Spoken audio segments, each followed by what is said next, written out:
शेतकरी मित्रांनो, विदर्भामध्ये पिंपळगाव सडक, तालुका लाखनी, जिल्हा भंडारा या गावामध्ये पटाच्या 100 वर्षाच्या पूर्ण झाल्याबद्दल म्हणजे पटाच्या शताब्दी वर्षानिमित्त पटाचे आयोजन केलेले होते आणि त्या पटाच्या आयोजनामध्ये कृषी प्रदर्शनी आणि पशुमेळावा हा सुद्धा आयोजित केलेला होता.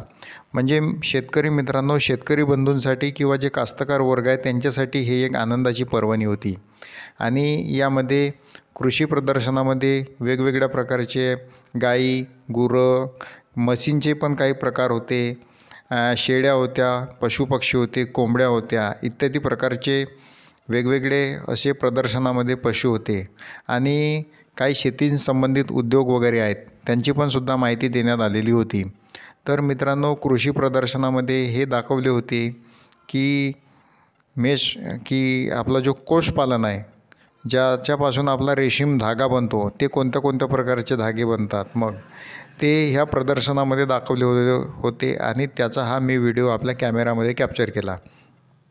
तर शेतकरी मित्रांनो, त्याच्यावरचे अनुदान काय आहे, त्याच्यावरची सबसिडी काय आहे, हे सर्व या प्रदर्शनामध्ये माहीत करून दिलेले होते. आता अशा प्रकारचे कृषी प्रदर्शनी हे प्रत्येक जिल्ह्यामध्ये किंवा प्रत्येक गावामध्ये किंवा प्रत्येक तालुक्यामध्ये भरत नाही.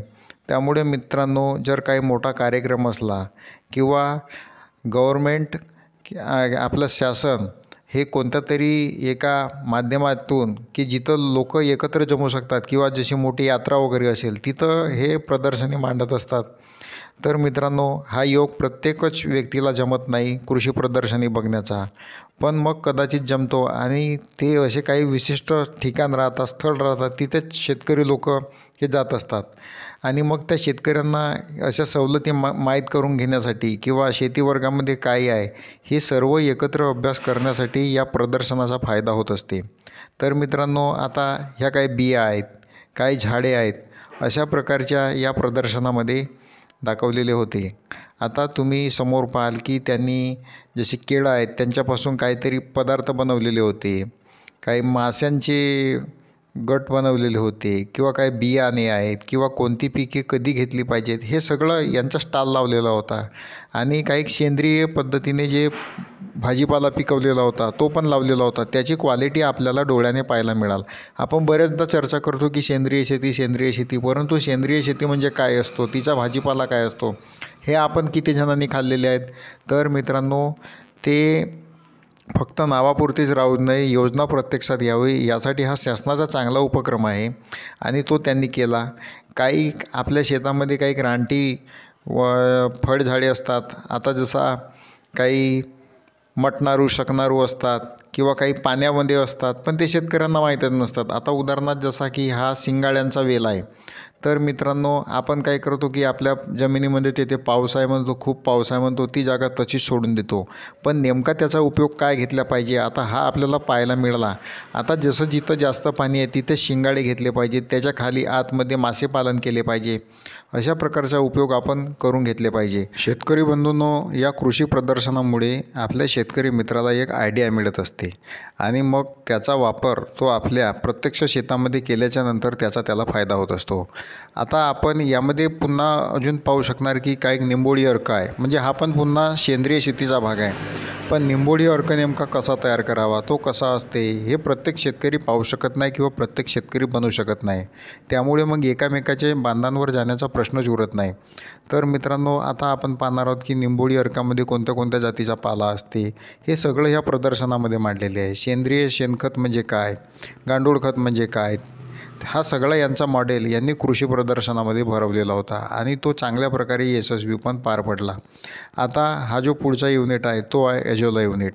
आता अजोला युनिट म्हणजे नेमका काय असतो, त्याचे फायदे काय आहेत, तो कोठे तयार होतो आणि कसा जगतो, त्याचा कालावधी काय, हे सगळ्याला आपल्याला आता माहिती मिळणार आहे. तर अशाच प्रकारची माहिती मी कृषी सहाय्यक यांच्याकडून करवून घेतली आणि ते तुम्हाला सर्वांना आता मिळणार आहे. त्यामुळे मित्रांनो, आता व्हिडिओ पूर्ण पहा. शेतकरी मित्रांनो, पुन्हा आपल्याला माहीत असेल की जमिनीमध्ये जीवामृत कसे तयार करावे, त्या पिकांना स्लरी कशी द्यावी, ह्या सर्वांची माहिती आपल्याला या कृषी प्रदर्शनामध्ये मिळणार आहेत. आता मित्रांनो, शेणखत आपला गांडूळ खत कसा तयार करावा, दशपर्णी अर्क कसा तयार करावा, याची प्रत्यक्ष माहिती ही अधिकाऱ्यांकडून सांगायला बराच वेळ लागला असता. त्यामुळे मी आता त्या काही फोटो कॅप्चर केलेले आहेत. तर मित्रांनो, या फोटो किंवा हे जे व्हिडिओ आहेत हे तुम्ही थोडा स्लो चालवून तुम्ही पूर्णपणे पाहू शकता. आणि याचा फायदा मित्रांनो प्रयोग म्हणून थोडासा करून पहा. मग त्याच्यासाठी काय काय प्रोसेस आहे, किती जातीचा पाला आहे हे आपल्याला इथं दाखवलेले आहे. शेतकरी मित्रांनो, आता रासायनिक खतामुळे शेतीचे आरोग्य हे बिघडत चाललेले आहे आणि शेतीचे आरोग्य बिघडत असल्यामुळे आता माणसाचे आरोग्यसुद्धा बिघडत आहे. कारण की माणूस जे अन्न खातो ते आपल्या रासायनिक अन्न आहे त्या आपल्या शेतीमधूनच तयार होत असते. म्हणून आता सेंद्रिय शेतीची गरज आलेली आहे.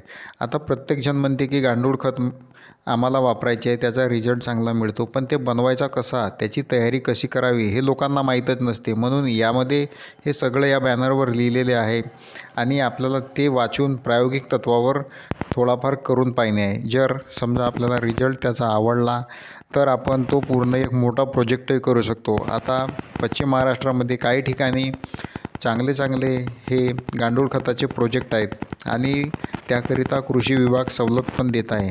ते जर करून पाहिलं तर आपल्याला एक रोजगाराचा साधनही मिळतो आणि आपला जीवनमान उद्धार करण्यात त्याची मदतही होते.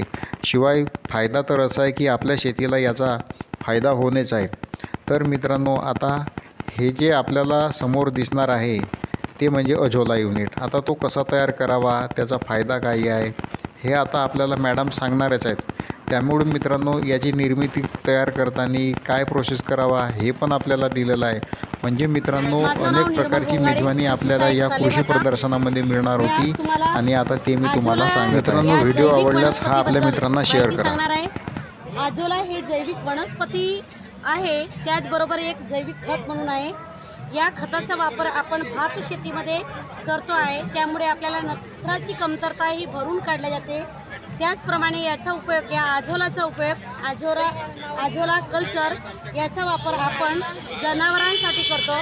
दुधाळ जनावरांना हे अझोला वनस्पती दिल्यामुळे त्यांच्या दुधाचं फॅट वाढतो आणि दूध हा जास्त देणे प्रोत्साहन मिळते. त्याचप्रमाणे आपल्याकडे जे जनावरे आहे म्हणजे बकरी, त्याचबरोबर कोंबडी, तर जे बकरी आहे तिचं वजन वाढतो, कोंबडी आहे ते खाल्ल्यामुळे तिचं वजन वाढतो आणि याचा महत्त्वाचा वापर म्हणजे आपल्या भात शेतीत असून एक जनावरांना खाद्य म्हणून उत्तम प्रकारे याचा आपण वापर करू शकतो. याला खूप खर्च येत नाही.